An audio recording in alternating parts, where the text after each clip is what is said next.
Welcome to the deep dive. Whether you are a business owner upgrading a sprawling commercial space, or maybe you're just a homeowner looking to swap out that old deadbolt for a smart lock, you are living through a massive technological shift right now. Yeah, we really are. I mean, we're looking at a complete paradigm shift. Exactly. The way we secure our doors is fundamentally changing, and we're way past the era of just heavy metal and brass keys. Oh, absolutely. Physical security has evolved from just, basic hardware on a door frame into this holistic IT and cybersecurity ecosystem. It's a Yeah. fascinating convergence of disciplines. And to figure out what that actually means for you, the listener, we are pulling from a massive stack of research today. We've got the 2026 Access Control Systems full pricing guide from Safe and Sound Security, deep technical breakdowns from enterprise players like Avigilon and The Brevo. Brevo data is wild, yeah. Right. We also have high-rise security protocols straight out of Los Angeles and industry trends from IB's World. We've even pulled in some highly specific technical locksmith trivia from CLK Supplies and smart home lock reviews from the Review Lab. It's a really diverse stack. But looking through all of it, one conclusion becomes pretty unavoidable. The line between the physical world and the digital world is just completely disappearing. Completely. So our mission today is to cut through the industry jargon, uncover the true costs of upgrading, and expose the hidden vulnerabilities. We're going to look at the cutting-edge innovations in modern physical security and basically bridge the gap between the mechanical locks of the past and the IT-driven access control of the future. It's a big gap to bridge. It is. And actually, speaking of bridging the gap between cutting-edge tech and reliable physical security, that is exactly why this deep dive is sponsored by West Point Locksmith. With incredible five-star reviews, they are fast, reliable, and professional locksmiths serving all of Los Angeles. They do great work. They really do. From emergency lockouts to complex rekeying, smart locks, and even car key replacements, they're available 24/7 to keep your home, business, and vehicle secure. Give them a call at 310-295-4040. Having a trusted local pro is crucial, especially when you realize how complex these systems are getting. Complex is an understatement. To really grasp the shift here, we have to look at how we actually authenticate ourselves at a door today. We all know the standard access methods, right? Keypads, traditional RFID cards or fobs, mobile smartphone systems, and biometrics. The four pillars. Exactly. But what's fascinating here is that the industry is aggressively moving away from legacy fobs and cards and sprinting toward cloud-based mobile credentials. And it makes perfect sense when you think about the vulnerabilities. I mean, we don't need to explain what a key fob is, but we probably do need to talk about how incredibly insecure standard unencrypted fobs are. Oh, they're terrible. Right. Anyone can buy a cheap cloner online, brush past you in a coffee shop, and copy your office badge in seconds. Hmm. Or people just hand their badge to a coworker or drop it in a parking lot. Precisely. That is exactly why your smartphone is replacing the badge. Your phone inherently provides multi-factor authentication. Just to unlock the device to access the mobile credential, you usually have to use a passcode, Face ID, or a fingerprint. That makes sense. Yeah, it adds a massive layer of identity verification that a plastic card simply cannot offer. Plus, people rarely lose their phones without noticing immediately. The technology making that mobile access seamless is just wild to me. I was reading the technical breakdown on Avigilon Alta, and they use this patented triple unlock technology. That's a game changer. It really is. When you walk up to your office door, your phone isn't just relying on a simple Bluetooth handshake. It leverages Bluetooth, Wi-Fi, and cellular signals simultaneously, basically racing them to the cloud and back to see which one connects fastest. Because of that redundancy, they boast a 99.9% unlock reliability rate. That reliability is the make-or-break factor for adoption. The biggest barrier to implementing new security tech is user friction. If standing in front of a door waiting for a Bluetooth connection takes 3 seconds longer than turning a physical brass key, employees will absolutely hate it. And they completely eliminate that friction with features like Wave to Unlock. You can leave your phone at the bottom of a heavy backpack, walk up to the door, and just wave your hand near the reader. It feels like magic, but it's just incredibly smart proximity sensing and signal triangulation, verifying you are the one standing there. And if we connect this to the bigger picture, this shift toward mobile and cloud dominance isn't just about a slick user experience, it's about massive operational efficiency. How so? Well, think about a company with 500 employees. When you eliminate physical keys and plastic fobs, you eliminate an enormous administrative headache. By utilizing open APIs, which are essentially digital bridges that allow different software programs to talk to each other, Businesses can integrate their access control directly into their HR databases. So it's completely automated. Completely. An employee is hired, their profile is created in HR, and their mobile credential is automatically provisioned and sent to their phone. When they leave the company, HR updates the database, the API triggers the access control system, and their ability to open the physical doors is instantly revoked across the entire global network. No more tracking down keys. Okay, let's unpack this, because all of that seamless, cloud-based, automated magic sounds phenomenal until you get the bill. I want to dive into the financial realities laid out in the 2026 Safe and Sound Security Pricing Guide. The sticker shock is real. Very real. If you are a business owner listening to this and you're pricing out a new office build, professional commercial installations average between $3,000 to $5,000 per door. And if you want high-end biometrics, you could be staring at over $10,000 for a single door. And we have to emphasize that the initial quote on the proposal is rarely the final budget. This raises an important question. What are the costs that vendors aren't highlighting on that first page? The pricing guide strongly encourages buyers to exercise critical thinking because there are massive scaling traps waiting for them. The hidden surprises are brutal. The first one that blew my mind was controller panel capacity. Yes. Let's talk about the controller panel. The controller panel is the brains of the operation. It's usually a metal box bolted to a wall in an IT closet. These panels are hardwired to support a very specific number of doors, typically in configurations of 2, 4, or 8. Right, so put yourself in this scenario. You're a business, you have an 8-door controller panel, and your business expands. You knock down a wall and add a 9th door. You might assume you just need to buy one more card reader and a lock, maybe a few $100. But you've hit the capacity ceiling. Exactly. To support that 9th door, you have to buy a completely new, highly expensive control panel, plus the labor to install it. It is a classic scaling trap that burns growing companies. The strategic move is to size your controller for 12 to 36 months of expected expansion. You have to plan your IT infrastructure for the footprint you will have, not the one you have today. Then there's the slow bleed of credential replacements. A lot of businesses resist mobile credentials and think, well, we'll just stick to plastic fobs, it's cheaper. But they routinely overlook the $30 to $100 monthly cost of replacing lost, stolen, or washed cards and fobs for their staff. Over a few years, that obliterates any savings. It does. But my absolute favorite hidden cost, and by favorite I mean the most terrifying, is omitted hardware. This is a critical oversight during the bidding process. A vendor might quote you for the cloud software, the fleet card reader on the wall, and the IT labor. But they frequently leave off the electrified locking components and the power supply infrastructure itself. Explain what that actually entails, because I think people assume a smart lock is just swapping out a dead bulb. Not at all. In a commercial setting, you are often dealing with heavy, fire-rated doors. To make them smart, you have to install an electrified strike plate or an electrified crash bar. That means literally coring through the wooden or metal door to run copper wiring, connecting it to a power supply, and ensuring it meets commercial fire codes. That sounds intense. It is. Electrifying a single door frame can cost thousands of dollars in electrical upgrades alone. If that hardware and labor isn't itemized on your quote, your budget is completely broken before the installation even begins. Which perfectly illustrates why total cost of ownership, or TCO, is the only metric that matters. When you look at TCO over a 5-year period, the divergence between modern cloud systems and legacy on-premise systems is staggering. It really is night and day. Cloud systems average about $2,000 to $3,500 per door over 5 years. But the traditional on-premises deployments, where your company has to buy and maintain its own physical servers, pay for perpetual software licenses, and pay IT staff to manually run security patches, those end up costing between $8,000 and $12,000 per door. The cloud is heavily favored not just for the seamless features, but for long-term financial survival. You are offloading the server maintenance and cybersecurity patching to the vendor. It is a huge investment. And if you're dealing with complex commercial installs, electrified door frames, and high-stakes security, you can't afford a botched installation. You need a trusted local professional who understands the hardware inside and out and won't hit you with hidden fees. Absolutely essential. That's exactly why we love our sponsor, West Point Locksmith. With amazing 5-star reviews, they handle everything from heavy commercial access control and mag locks to residential smart locks right here in Los Angeles. They're available 24/7 for your home, business, and vehicle. Call them at 310-295-4040. So, assuming a business has navigated the budget and the scaling traps, the next logical step is usually a desire for the most advanced security possible.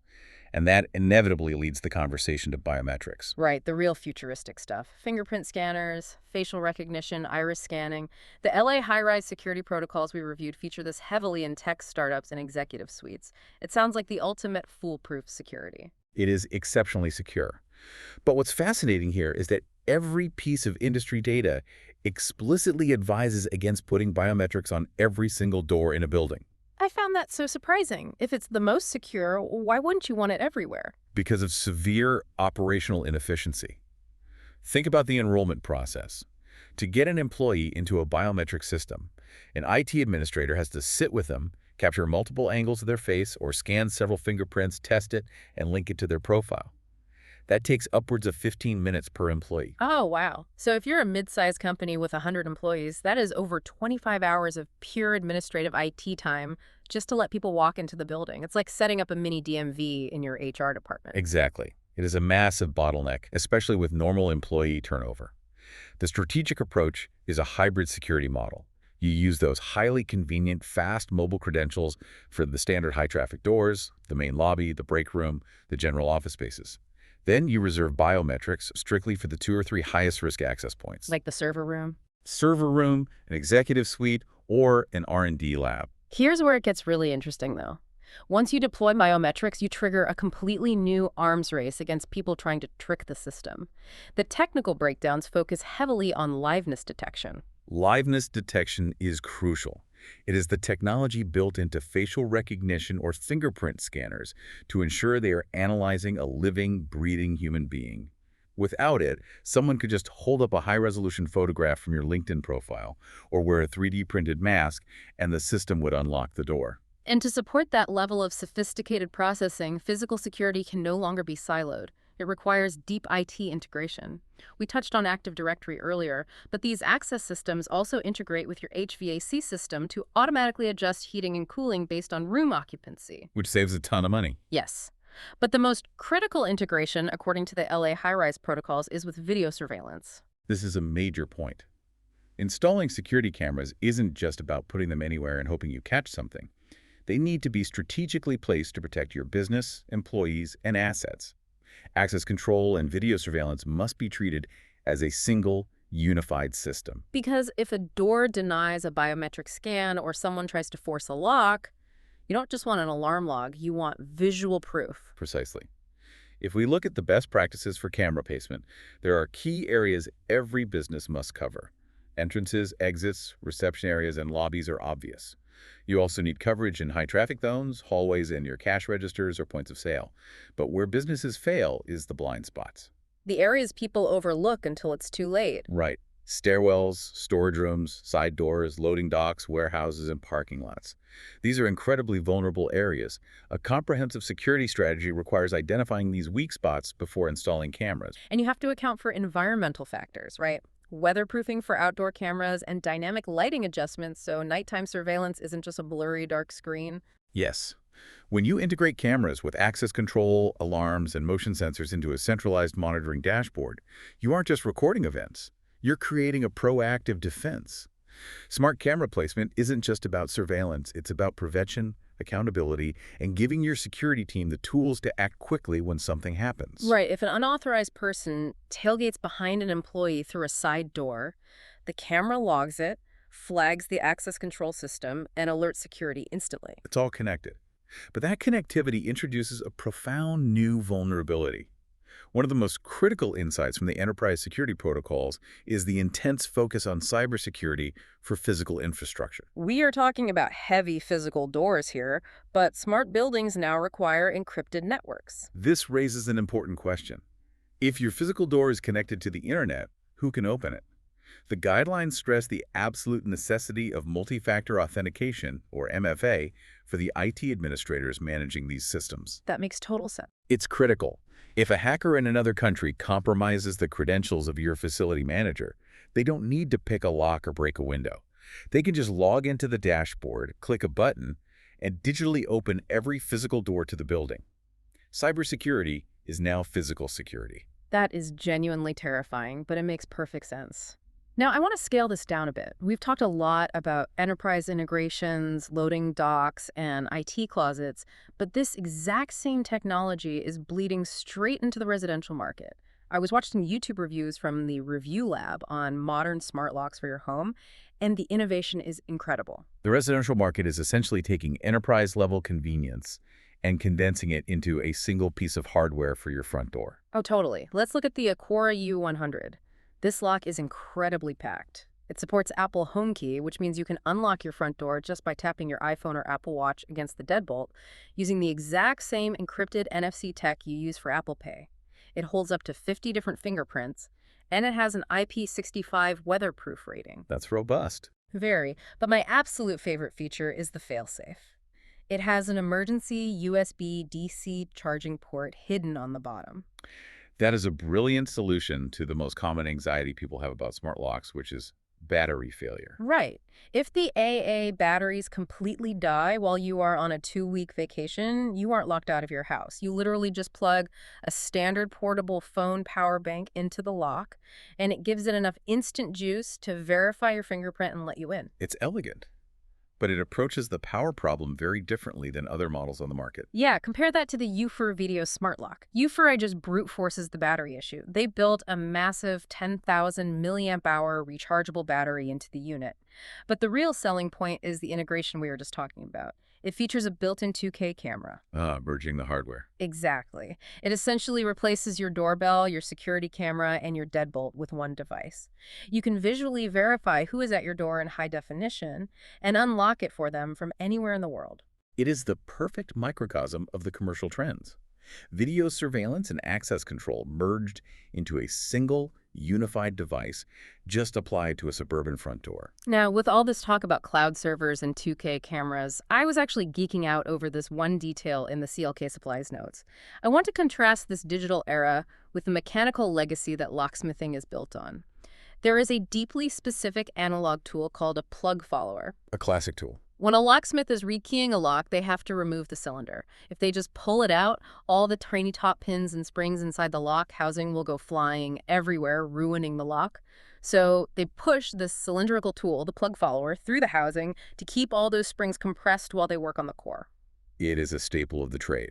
But there's a very specific design feature on modern plug followers that solves a complex mechanical problem. Exactly. There is a specialized cutout notched into the end of the follower. Do you know what it actually does? When a locksmith is working on a lock that has been master keyed, meaning there are tiny extra pins inside called master pins that allow a master key to open multiple different doors, that cutout allows the locksmith to drop those master pins out of the cylinder automatically as they push the tool through. It leverages gravity and the physical shear line of the lock. Yes. Perfect. They don't have to sit there with tweezers manually checking each tiny chamber. It is such a simple, incredibly clever analog time saver. No cloud servers, no Wi-Fi, no firmware updates, just brilliant physical engineering. And that deep mechanical expertise is still absolutely vital, especially when we move beyond doors and talk about the ultimate physical security. Safes and vaults. We reviewed sources from Angel Locksmith and EMA Locksmith regarding fire safes, burglary safes, and heavy-duty gun safes. Right, because what happens when the digital keypad on a massive 800-pound steel vault fails, or someone inherits a safe and doesn't have the combination? You can't just reboot the router or ask IT to reset your password. You cannot. And this is where true professional expertise shines.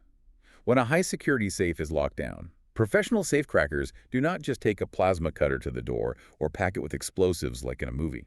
They use highly specialized, non-destructive techniques. Their goal is to actually preserve the integrity of the safe. Right, exactly. A good safe is a significant investment.